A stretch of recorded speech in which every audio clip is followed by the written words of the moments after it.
This is a matter of deen. This ilm is a matter of deen. You be careful who you take your deen from. So Islam, you can see from the sunnah of Allah's Messenger sallallahu alaihi wasallam, in every single affair, that Islam commands with justice. That each of these individuals within the marriage, the man and the woman, that each of them have a duty to fulfill. Each of them in their role.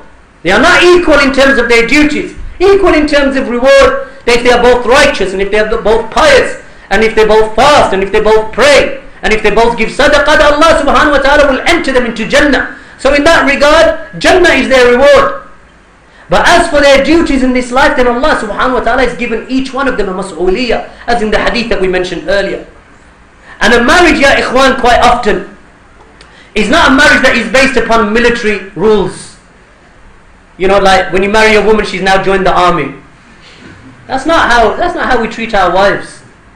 And wallahi, sometimes if you ask your parents, the parents sometimes, you know, over years, you look at the elders, like I look at my mother and father, or before that I used to look at my grandmother and my grandfather, rahimahullah. That when they used to behave, as a child you look at it and say, that's not how I'm going to be. But then as you grow older, you see the wisdom in the manner that they treat each other, in the manner they have ta'awun, in the manner that the husband sometimes overlooks. And you say to him, my wife did that, I wouldn't overlook that. Then as time goes on, you become older, you realize the wisdom in maintaining a peaceful, happy home, a tranquil home. That there needs to be ta'awun between the husband and wife. She hasn't joined the regiment. She hasn't joined a mercenary force. She's entered into your household as your wife, as your spouse, as a person that you're supposed to show affection and love towards. And that's every wife. That's what she's expecting when she gets married. You won't find a woman except that this is what she wants. I want to get married and I want to be in a peaceful, tranquil, loving home. Every wife says that. Ask any father who has a daughter what he wants for his daughter. He wants his daughter to join what? To join the CIA, I don't know what. Join some SAS or something. What does he want? He wants for his daughter, when she enters into this home, he's going to treat my daughter well. Ask any father who's got a daughter that is growing up. Every father will tell you the same thing. If someone was to say to a father that so and so be wary, because he's very harsh and he's very tough, he'll say to himself, that's not what I want for my daughter.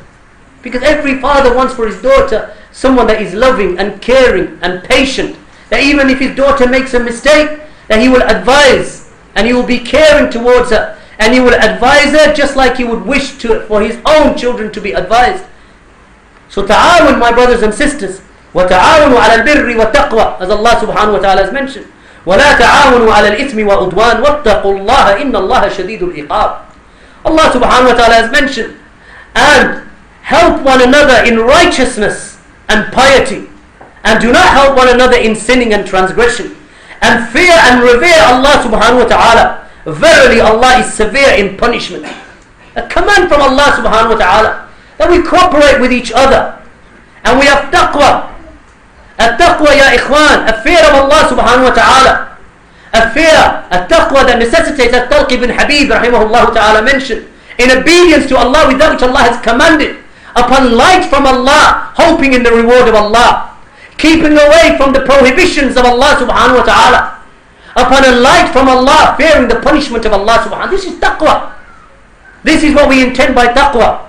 So we cooperate with each other in obedience to Allah, in piety. We cooperate with each other to keep away from sin and transgression. And this is what a marriage is built upon that ta'awun. And Allah subhanahu wa ta'ala reminds us at the end, إِنَّ اللَّهَ شَدِيدُ الْعِقَابِ. Indeed, Allah is severe in retribution, or severe in punishment. Punishment for whom? For those who transgress those bounds. Those where Allah has commanded you to cooperate, but you don't cooperate, you show injustice. And Allah subhanahu wa ta'ala has mentioned likewise with regard to this or Allah's messenger in a hadith reported by Abu Dawud and Imam Muslim in the Sahih, that Allah's messenger sallallahu alayhi wa sallam mentioned, indeed Allah has revealed to me that you must show humbleness. A man will say, show humbleness to my wife? Yes, humbleness in front of anybody. It's a good trait in a Muslim to be humble. An individual, he shows humbleness. so that none amongst you should boast over anyone else. My da'wah, my lecture, me, not you, my parents, your parents nothing, my parents everything. This is not the way that you behave in front of your wife. So a person should not boast over one another, and none amongst you would transgress against anybody else. And we don't transgress, ya ikhwan. We don't need to boast. What Allah has given you, Allah has given you.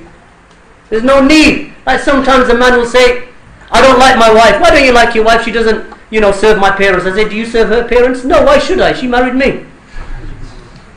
What do you want from her? She's a woman, she's a human being, ya ikhwan. You want her to serve your mother and father like her mother and father. But when it comes to her mother and father, you have no concern. What, she's not human? She's a human being, ya ikhwan. But there's a twist in her. And we'll come to the hadith of the bent rib. But she's a woman and she loves her parents. She can't love your parents more than she loves hers. Allah has not placed that in the hearts of human beings. Can you love someone else's parents more than you love your own? When the Prophet ﷺ also already informed you, when he was asked by one of the companions, who is the most deserving of my good companionship, of my suhbah? He said, your mother. He said, who after that? He said, your mother. He said, who after that? He said, your mother. Who after that? Your father. You can change this sunnah? You can't change that. That's in the heart of every human. Even a Muslim upon the sunnah, salafiyah, will love his mother who's a kafirah with a muhabba tab'iyah, a muhabba that is a natural love that Allah has placed in your heart. It's not a divine love. You don't love her due to the fact that she's worshipping, but rather you love her due to the fact that Allah subhanahu wa ta'ala has placed something in your heart. And that's why you find Abu Hurairah radiallahu anhu. When Abu Hurairah, he was giving da'wah to his mother, calling her to Islam. He was calling and she would refuse. He'd call her, refuse, not accepting the da'wah. Kafira, mushrika, wouldn't accept the da'wah, Abu Hurairah's mother. So one day he was giving her da'wah and she started talking about the Messenger of Allah sallallahu alaihi wasallam, bad words. So Abu Hurairah left the home, came to the Messenger of Allah sallallahu alaihi wasallam, crying, weeping, my brothers and sisters. What for? Weeping for a kafira? Weeping for the guidance, for the desire of guiding his mother. He wanted guidance for her. She is the one that bore him, carried him in her womb for 9 months. Went through the pains of labor and the contractions of labor. Then she breastfed him. And when he was sick, she stayed up at night for him. He wanted guidance for her. So he cried in front of a grown man, crying in front of the Messenger of Allah for the guidance of his mother. This is Abu Hurairah.